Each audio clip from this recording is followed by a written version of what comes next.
सावरकर जी, आप क्या सोच रहे हैं? जिस देश में जन्म लिया है और जिसका अन्न खाया है, उसके ऋण से मुक्त हुए बिना हमारे लिए स्वर्ग के द्वार कदापि नहीं खुल सकते। एक्शन।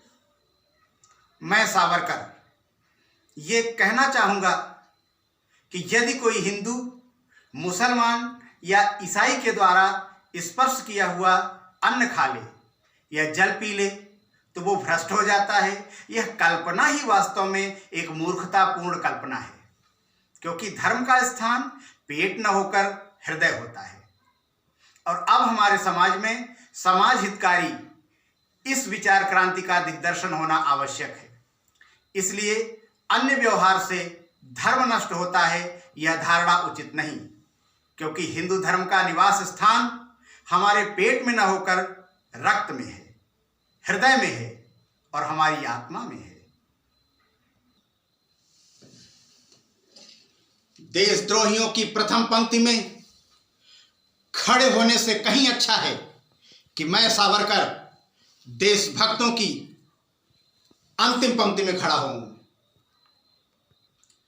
मैं विनायक दामोदर सावरकर स्पष्ट शब्दों में कहना चाहता हूं कि हिंदुत्व कोई ताड़पत्र पर लिखी हुई पोथी नहीं है जो ताड़पत्र के चटकते ही चूर चूर हो जाए, और न आज उत्पन्न होकर कल नष्ट होने वाली कागज पर लिखी हुई कोई घटना ही है हिंदुत्व।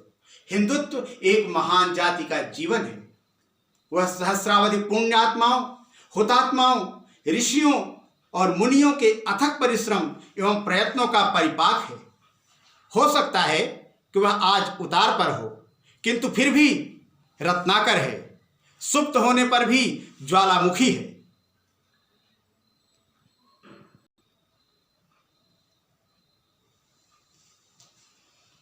मैं विनायक दामोदर सावरकर अपनी कुलदेवी मां अष्टभुजा के चरणों में शपथ लेता हूं कि मातृभूमि को विदेशियों से मुक्त कराने के लिए आजीवन सशस्त्र क्रांति का ध्वज लेकर जूझता रहूंगा, चाहे इस प्रयास में हम तीनों भाइयों की भी वही नियति क्यों न हो जो चाफेकर बंधुओं की हुई।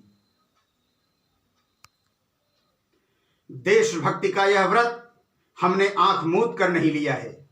इतिहास की प्रखर ज्योति में हमने इस मार्ग की परख की है। दृढ़ प्रतिज्ञ होकर दिव्य अग्नि में जलने का निश्चय जानबूझकर किया है। मैं सावरकर, मैंने व्रत लिया है आत्म बलिदान का।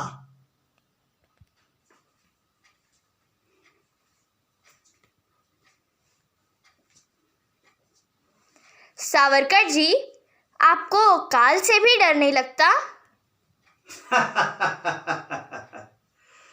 काल से? काल स्वयं मुझसे डरा है, मैं काल से नहीं। काले पानी का कालकूट पीकर भी, काल के कराल स्तंभों को झकझोर कर भी मैं बार बार लौटा हूं, और फिर भी मैं जीवित हूं। हारी मृत्यु है, मैं नहीं।